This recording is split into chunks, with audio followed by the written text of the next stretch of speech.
Sa mga kasama natin Lodi na mahilig sa DIY, kung minsan ay nagdadalawang isip tayo sa mga soldering lead. Maraming lumalabas kasi loads na mga soldering lead.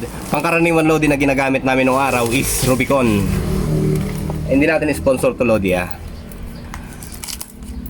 Rubicon, Ichiban, yan yung mga pangkaraniwang ginagamit noong araw. Yung mga 60-40 na lead.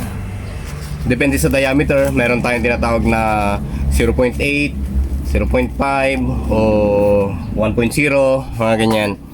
Ito ngayon Lodi, okay, isang rolyo siya. Pero i-check natin dito. Okay, mapapansin natin. Yan. Bubutasan mo siya dito kung tunay. Okay. Itong lead na to ay Ichikawa. Meron siyang 0.8 mm 60-40. Ayan. Mostly kasi Lodi yan 60-40, mga lead na madaling malusaw. Ichikawa. Hindi natin to sponsor Lodi Ito Lodi, i-check mo siya kung buo yung kanyang pinaka-guide sa pagkakarolyo, itong plastic na to. Ayan, ito yung butas niya. Sa tingin ko Lodi ay legit naman siya. Ayan wala siyang butas dito sa gilid. Yung iba kasi Lods, ayan, maliit yung butas niya dito. Tapos andito yung patong pa niya na plastic. Kaya nagmumukhang marami. Ito mabigat siya. Kung di ako nagkakamali, 250 grams yung nakuha ko Okay, 250 grams. Wala dito sa description na kasama. Wala siyang 250. Pero yung nasa online ay 250 grams. So tunay naman siya Lodi, ayan legit naman siya. Wala siyang butas dito, wala siyang gap. Yung iba kasi nandito Ito yung butas na panlabas, tapos mayroon pang nakapatong dito. Kaya nagmumukhang marami yung rolyo niya. Pero siya mabigat.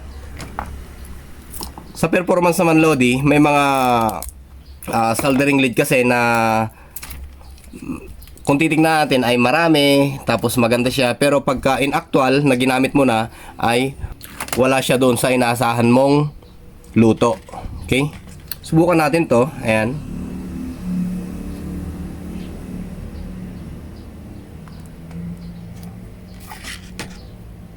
Itaktak natin.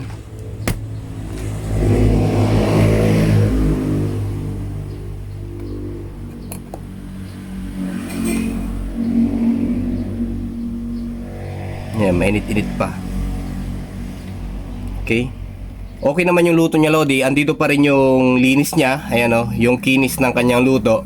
Kahit ginalaw na natin habang malambot pa. Ngayon subukan pa natin. Tsaka napakagandang lusawin. Kahit 30 watts lang yung panghinang mo, ay napakagandang lusawin. Ayan.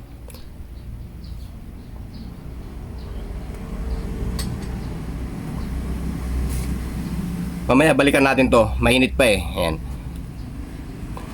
Yung iba kasi Lodi, kagaya ng Rubicon at Ichiban ay napapyrate na.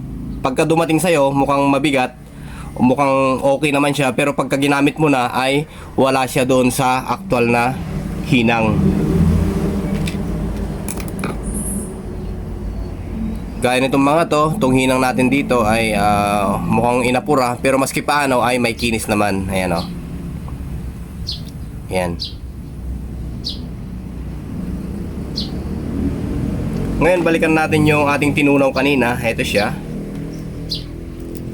Kung mapapansin nyo, ayan ay malinis siya, ayan makilap siya. Ayan. Kaya okay na okay to. Bali, para sa akin, Ichikawa, hanggat hindi pa siya napapyrate, dito tayo. Pero mahal Lodi, around 27 pesos lang ata yung sukli mo doon sa 5 kalsada. Okay? Kahit hindi natin gamitan siya ng insenso o kaya paste, kaya niyang paghiwalayin yung mga hinang. Ayan Sa mga chroma IC kasi Lodi, sa mga TV nung araw, ganito yan. Pagka naghinang ka ng IC na maraming pin, ipapadaanan mo lang ng panghinang yan Sumusunod na yung lead. Ayan. Ito.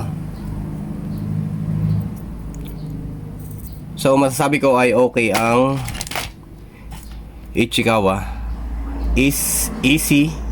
Ishikawa. Ayan, 6040 0.8 mm. Okay, hanggang dito muna Lodi. Maraming salamat. Maganda ang buhay.